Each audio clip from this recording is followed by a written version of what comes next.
Bienvenue, Julia. Je repensais à une série que je regardais quand j'étais gamin, la femme qu'on appelait, je crois en France, Super Jamie. Vous avez connu ça? Ah, je suis désolée, mais je suis un peu plus jeune que toi, donc j'avoue que je n'ai pas eu cette chance.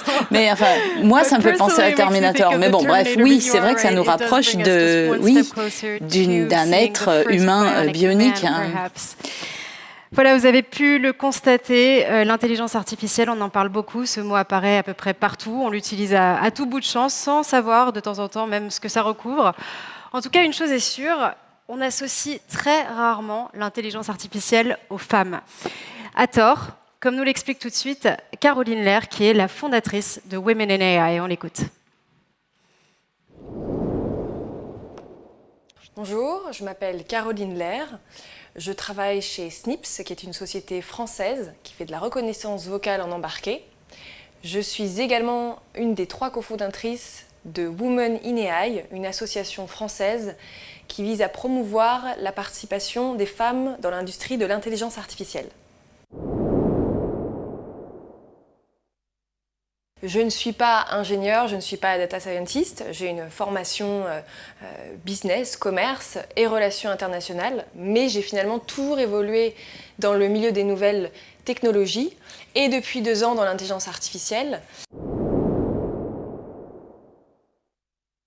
Certes, il faut faire attention à ne pas reproduire des biais de société, des biais nocifs dans ces algorithmes, mais à l'inverse de cela, c'est aussi la possibilité de corriger ces biais. Et c'est une chance unique qu'on a aujourd'hui, donc il faut bien le faire et impliquer hommes et femmes dans cette démarche.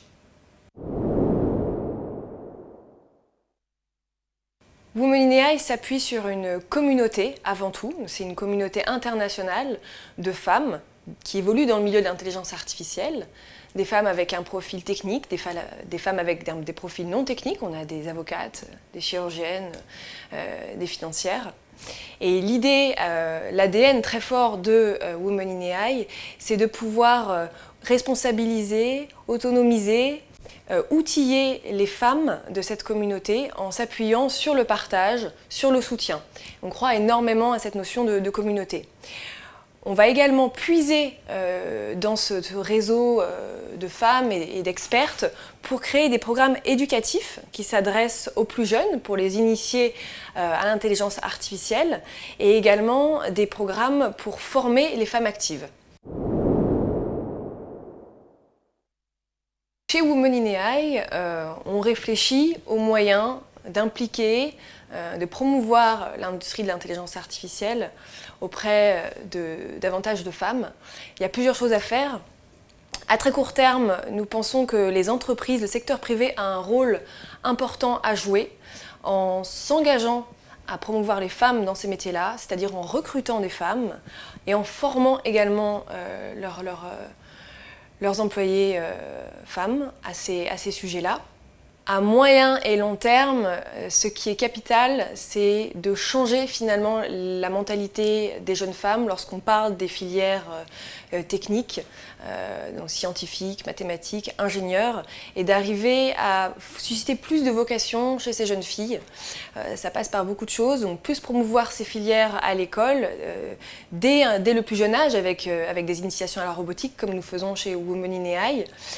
Également changer le discours lorsqu'on parle de cette industrie-là, parler davantage de sens, de l'impact qu'elle peut avoir sur la société.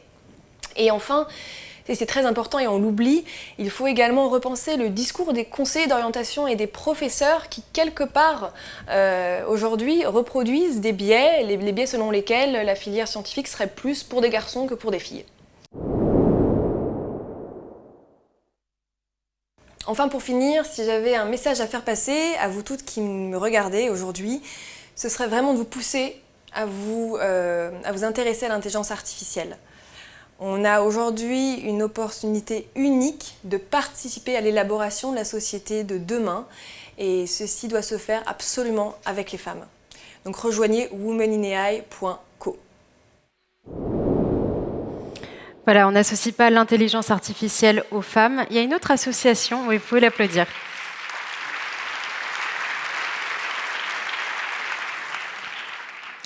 Donc il y a une autre association qu'on ne fait pas forcément, et c'est entre l'intelligence artificielle et l'Afrique. Encore une fois, on a tout faux, parce qu'il y a des choses exceptionnelles qui se passent en Afrique. Ce n'est pas moi qui le dis, c'est Moustapha Cissé, qui est le directeur du premier centre de recherche en intelligence artificielle en Afrique. Merci de l'accueillir.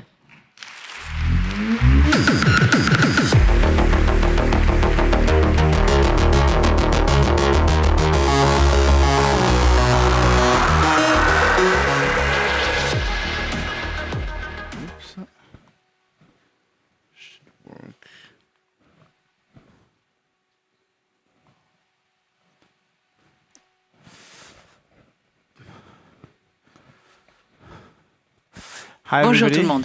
Je m'appelle Moustapha, je suis un chercheur. Je travaille aujourd'hui pour Google, mais je suis aussi un universitaire d'apprentissage automatique à l'Institut africain de sciences mathématiques. Et en fait, mon poste est un poste de recherche. Et la recherche, ça consiste à poser des questions et à y trouver, tôt ou tard, des réponses qui amèneront à de nouvelles questions. En l'occurrence, il s'agit essentiellement de questions concernant l'intelligence artificielle. J'ai été très intéressée par l'intervention précédente concernant les femmes dans l'intelligence artificielle. Aujourd'hui, mon collègue Bin Kim, qui devrait être avec nous et que vous avez rencontré tout à l'heure ce matin, qui parlait de transparence et d'interprétabilité dans l'apprentissage automatique, est une personne tout à fait pertinente par rapport à cette intervention. Moi-même, j'ai grandi en Afrique, au Sénégal, où à l'université, où j'étudiais les maths et la physique, en deuxième ou troisième année, j'ai commencé à m'intéresser à des algorithmes intelligents, à regarder des vidéos sur YouTube à ce sujet, et c'est comme ça que je me suis investie dans l'intelligence artificielle. En fait, une grande partie du travail qui se fait aujourd'hui autour de l'IA existe depuis longtemps. Ces dernières années, nous avons cependant été témoins de progrès incroyables dans cette technologie. C'est en 2011, à l'époque où j'étais encore étudiant en doctorat à l'université Pierre et Marie Curie, ici même à Paris, que les meilleurs systèmes d'apprentissage automatique étaient à 26% de taux d'erreur en ce qui concerne la reconnaissance des objets et des images. Autrement dit, à cette époque-là, il faisait un quart d'erreur. Il se trompait une fois sur 4. Le taux d'erreur des humains, en revanche, est à 5%. Depuis, et en une période de 5 ans, les meilleurs systèmes ont aujourd'hui atteint un taux d'erreur de 3%. Autrement dit, très rapidement, nous sommes passés d'une époque où les machines ne voyaient pas clair à une ère où les machines voient et comprennent par leurs capteurs leur environnement. Et ça, cela a déclenché beaucoup de possibilités, beaucoup d'applications qui sont aujourd'hui déjà disponibles sur vos téléphones. Si vous possédez un téléphone aujourd'hui, un smartphone, vous pouvez probablement lui demander de vous dire ce que c'est que cette image, ou de comprendre ce que vous dites. Vous avez des assistants intelligents aujourd'hui. Que vous ayez un téléphone Android ou un iPhone, vous utilisez tous ce type de possibilités. Et vous pouvez aussi demander aujourd'hui à une machine de traduire ce que vous avez dit dans une autre langue. Si vous êtes dans un autre pays dont vous ne comprenez pas la langue, vous pouvez vous servir de Google Translate, par exemple. Cela vous permet de passer l'obstacle de la langue et de comprendre ce que disent les gens que vous rencontrez. Et aujourd'hui, nous pouvons aller plus loin. Les machines peuvent vous décrire ce que vous voyez sur une image. Un train bleu et jaune, par exemple, sur des rails, voilà une bonne description de cette image. Et ce sont des progrès récents qui sont utilisés quotidiennement aujourd'hui. Et les gens qui ont fait progresser cette science pour parvenir à la technologie qui nous est disponible aujourd'hui sont des chercheurs dans des universités disséminées partout dans le monde, y compris dans l'industrie elle-même, chez Google par exemple. Google AI est une organisation de recherche répartie partout dans le monde. Nous avons notamment des bureaux de recherche en Amérique du Nord, plus particulièrement en Californie, mais aussi sur la côte Est. Nous avons des centres de recherche situés en Europe. Et l'année dernière, Jeff et moi avons été particulièrement heureux de créer, d'annoncer l'ouverture du nouveau centre de recherche, le premier centre de recherche sur l'intelligence artificielle en Afrique, plus spécifiquement à Accra, au Ghana. Quelques mois plus tard, nous réunissions une équipe internationale de chercheurs brillants, des scientifiques, une dizaine de scientifiques provenant de 11 à 12 pays différents, qui se sont donc réunis à Accra, au Ghana, pour faire progresser la science dans un environnement local particulier qui doit être pris en compte parce qu'il est aujourd'hui crucial, à mesure que nous faisons évoluer cette technologie, que soient représentés les différents points de vue et les différents défis auxquels nous sommes confrontés dans les différentes parties du monde. C'est donc enthousiasmant pour moi de pouvoir travailler avec cette équipe pour faire progresser des projets tout à fait fascinants et dont je vais vous parler dans les minutes qui suivent. Travailler avec l'intelligence artificielle en Afrique présente des défis qui sont tout à fait uniques. Il y a des façons d'interagir avec la technologie en Afrique qui sont assez différentes de ce qui se passe ailleurs dans le monde. Peut-être que vous êtes nombreux à être propriétaires d'un ordinateur portable ou en tout cas d'un ordinateur à la maison. Mais en Afrique, l'outil dont on se sert le plus souvent en termes d'intelligence artificielle, c'est le téléphone portable. Tout le monde a un téléphone portable, alors que peu de gens sont propriétaires d'un ordinateur. Il y a même beaucoup de gens qui ont plusieurs téléphones portables. Donc l'intelligence artificielle en Afrique, ça signifie essentiellement l'intelligence artificielle sur le téléphone, l'intelligence artificielle sur un dispositif mobile. Et la majorité des modèles disponibles et des algorithmes IA que nous concevons aujourd'hui sont conçus pour fonctionner sur de grosses machines coûteuses et lourdes. En fait, si on se situe en Afrique et qu'on travaille pour développer l'intelligence artificielle en Afrique et pour les Africains, il faut trouver un moyen, des moyens, de déployer ces algorithmes qui sont eux-mêmes lourds dans un environnement qui a des contraintes spécifiques. Et ça, cela permettra de débloquer des possibilités considérables. Prenez par exemple le fait que beaucoup de gens travaillent aujourd'hui ensemble sur le continent, dans notre centre de recherche pour Google, mais aussi pour beaucoup d'universités africaines, dans l'application de l'apprentissage automatique à la santé. Quand je parle de santé, de soins, je veux dire également les plantes, l'écologie. Donc il nous faut mettre au point des outils qui nous permettent de diagnostiquer les maladies dans des cultures à temps pour les prévenir et donc prévenir les problèmes d'alimentation et les famines. Je vais par exemple vous parler d'une formidable application basée sur des outils que nous avons conçus chez Google AI et dont le but est de résoudre certains de ces problèmes.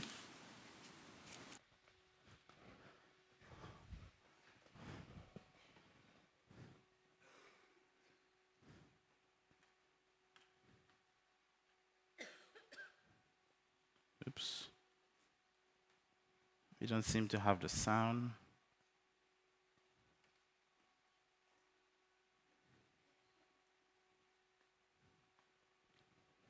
Do you have the sound?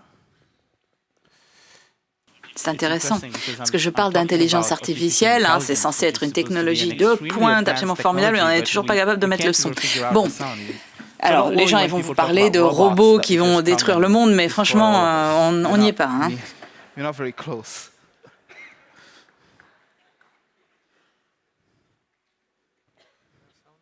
No sound. Right, it's open. Maybe if I remove this.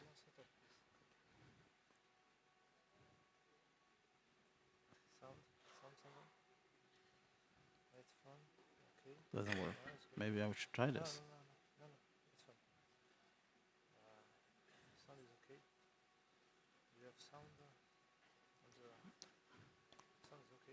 I had sound before when I tested.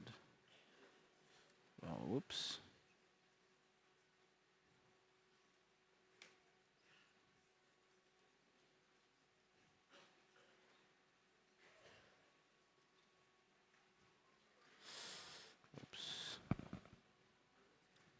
So I don't even know where my presentation has gone now.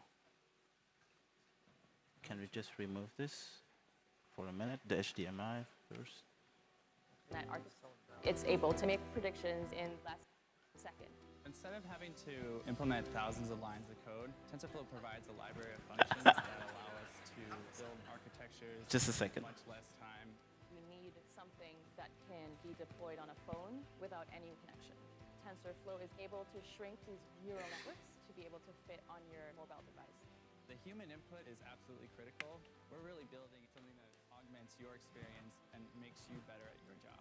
So with AI tools and machine learning, you can improve the yield. Whoops.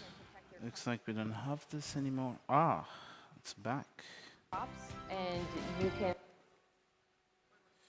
have a much more Makes you better at that. Eh ben voilà. Good.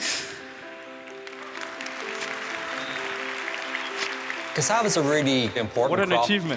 Plus de 500 millions d'Africains se nourrissent de ce qu'on appelle le cassava, le manioc. On se fonde sur cette culture pour s'alimenter. Mais un des principaux problèmes sont les maladies qui affectent le manioc.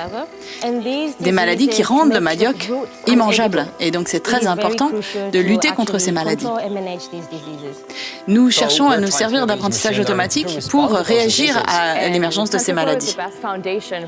Nous avons mis au point une appli qui permet de diagnostiquer les maladies. Les agriculteurs peuvent s'en servir eux-mêmes pour diagnostiquer une maladie et trouver une solution. Repérer certains symptômes sur les feuilles, par exemple, permet de donner un diagnostic et d'avoir accès à des conseils pratiques pour lutter contre cette maladie. Nous nous fondons sur un système de reconnaissance d'images de différentes maladies qui affectent le manioc.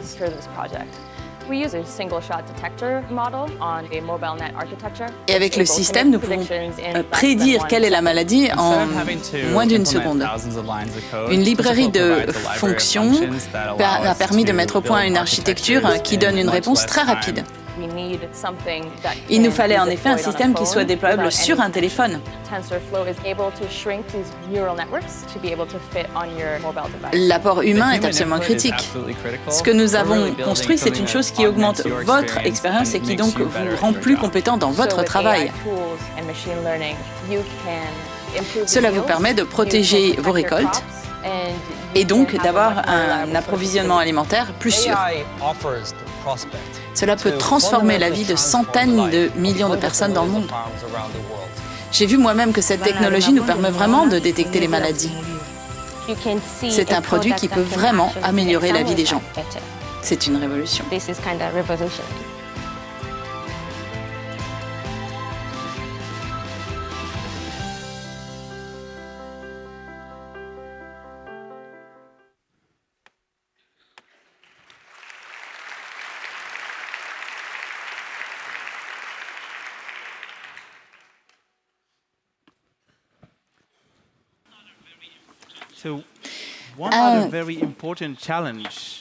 Un essentiel défi auquel nous sommes confrontés en Afrique est le défi de la langue.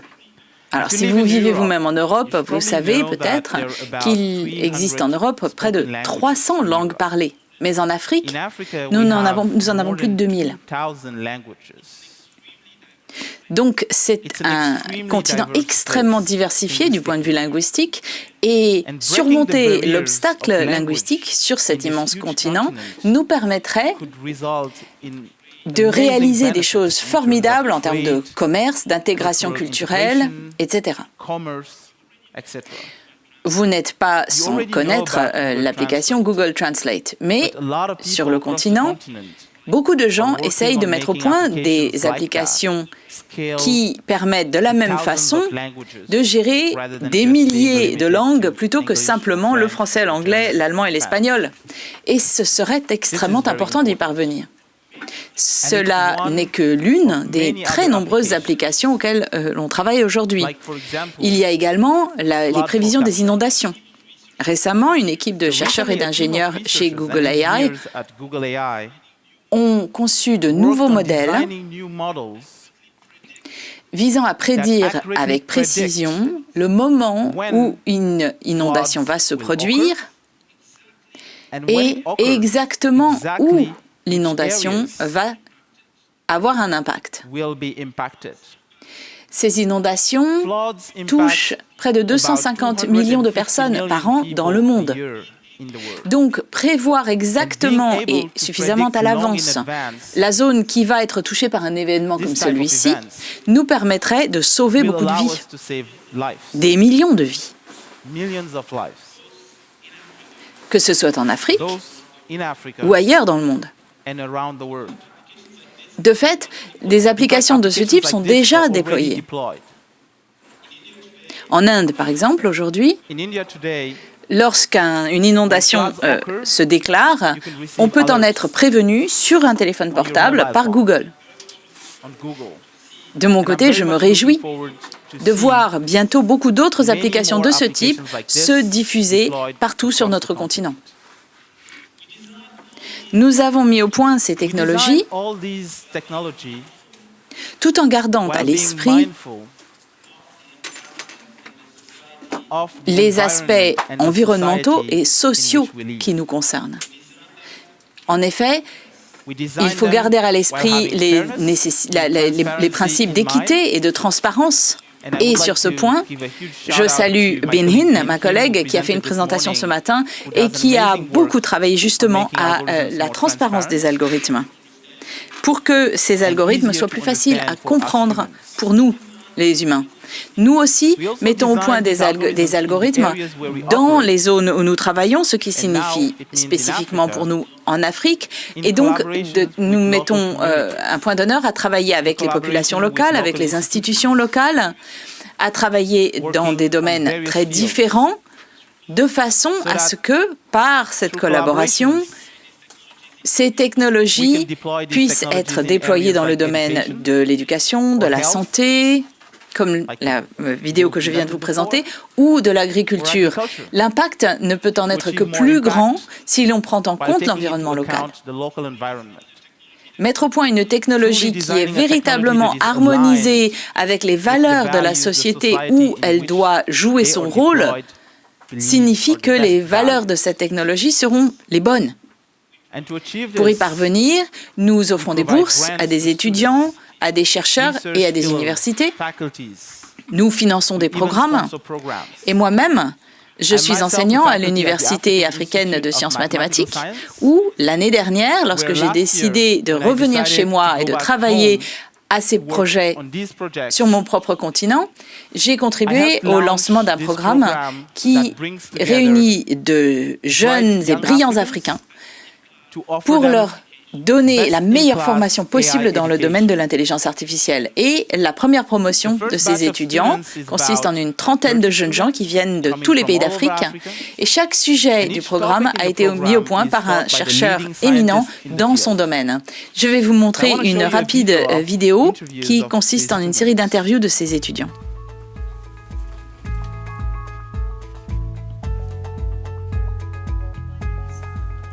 Je m'appelle Sarah Graham, je viens d'Égypte. Je fais des sciences informatiques, mais j'ai également un diplôme en études d'arabe. Je m'appelle Armand et je viens du Soudan, où je suis diplômée de l'université de Khartoum. Ingénierie électronique, je suis spécialisée dans les logiciels et je viens de réaliser un projet sur la création de feux de la circulation intelligent. C'est un travail qui utilise l'apprentissage automatique. Je m'appelle Niram Jonas, je viens du Cameroun et je suis informaticien, diplômé du Polytechnique Yaoundé. Je suis camerounaise, je viens de Yaoundé, où j'ai eu un master en physique à l'université de Yaoundé 1. Et par la suite, je suis allée à Limbé, à IMS Cameroun, où j'ai eu un master en sciences mathématiques. My name is Abigail Anka and I'm a Ghanaian. Je m'appelle Abigail Ganda, je viens du Ghana et je travaille en statistique et mathématiques. Je viens du Mali, plus précisément de Ségou. J'ai 2 masters. Le premier, je l'ai fait en Algérie à l'Université des sciences et de la technologie Ouari-Boumediene. Et le second, je l'ai obtenu cette année, je l'ai fait à l'Université Pierre et Marie Curie. When I finished my master, quand j'ai terminé mon master, j'ai pris beaucoup de cours en ligne, mais ça n'était pas suffisant. C'est pourquoi j'étais candidate à ce programme, parce que c'était un programme très ciblé et en même temps qui touche des domaines très très divers, ce qui va beaucoup m'aider dans le choix du sujet sur lequel je veux faire mon doctorat. Moi, j'ai choisi d'être candidat parce que le contenu de l'enseignement qui nous est donné ici est très large et à la fois très approfondi. L'intelligence automatique va être un domaine révolutionnaire et c'est une nouvelle révolution industrielle. Avec ce programme, nous connaîtrons mieux ce domaine et les connexions que nous pouvons créer dans ce domaine. Moi, j'ai décidé de rejoindre le programme pour 3 raisons. La première est que je suis moi-même un informaticien, mais que je m'intéresse beaucoup aux mathématiques et aux applications mathématiques. La deuxième raison est qu'une révolution est en cours aujourd'hui dans le monde et cette révolution concerne l'apprentissage automatique. Je veux participer à cette révolution. Parce que j'étais motivée, et ce pour plusieurs raisons. Déjà, des experts venant de partout dans le monde pour nous enseigner.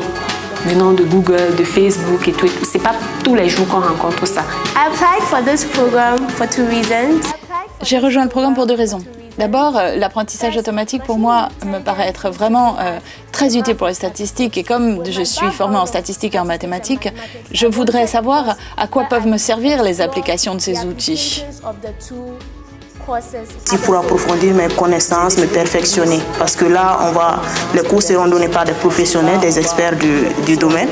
Et là, je ne pourrais qu'en acquérir plus pour pouvoir réaliser mes rêves. Mon principal objectif en rejoignant ce programme consiste à apprendre les fondements de l'apprentissage automatique. Moi, j'ai 2 choses que je voudrais tirer de ce programme. D'une part, les connaissances nécessaires pour travailler avec l'apprentissage automatique et puis créer des liens. J'ai l'intention de me servir de ces connaissances pour interpréter les algorithmes d'apprentissage automatique et de m'en servir dans le domaine de l'informatique. Nous avons besoin d'outils de diagnostic fiables. Donc voilà mon projet pour mon doctorat. Mon principal objectif consiste à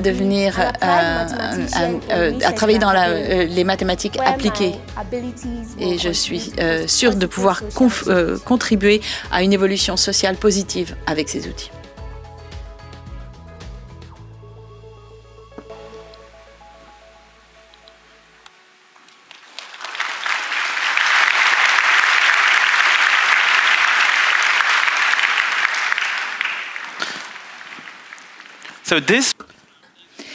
Ce programme n'est que l'un des projets qui se développent aujourd'hui sur notre continent.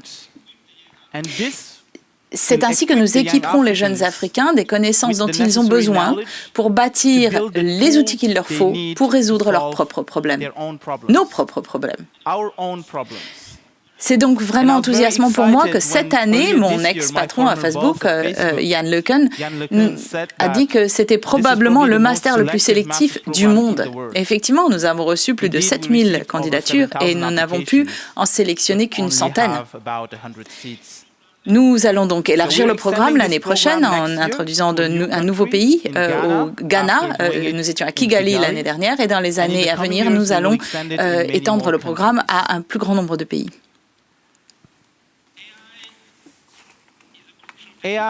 L'intelligence artificielle, c'est une technologie cruciale aujourd'hui. Et je suis convaincue que l'heure est venue de développer cette technologie sur le continent africain. La moitié de la population africaine a aujourd'hui moins de 20 ans. J'ai moi-même 33 ans. Ce qui me fait que je suis plus âgé que 70% de la population africaine. Donc je suis vieux. Et en même temps, cela signifie que les perspectives sont immenses. C'est le continent le plus jeune de la planète, dont la population croît le plus rapidement sur la planète. Nous avons donc une énergie colossale. Donc même si le chemin reste bien long, je suis certain que l'Afrique, c'est l'avenir de l'intelligence artificielle. Et grâce à l'Afrique, nous allons élargir notre perspective sur cette technologie qui est cruciale pour construire une intelligence artificielle améliorée et la mettre au service du monde de demain. Merci.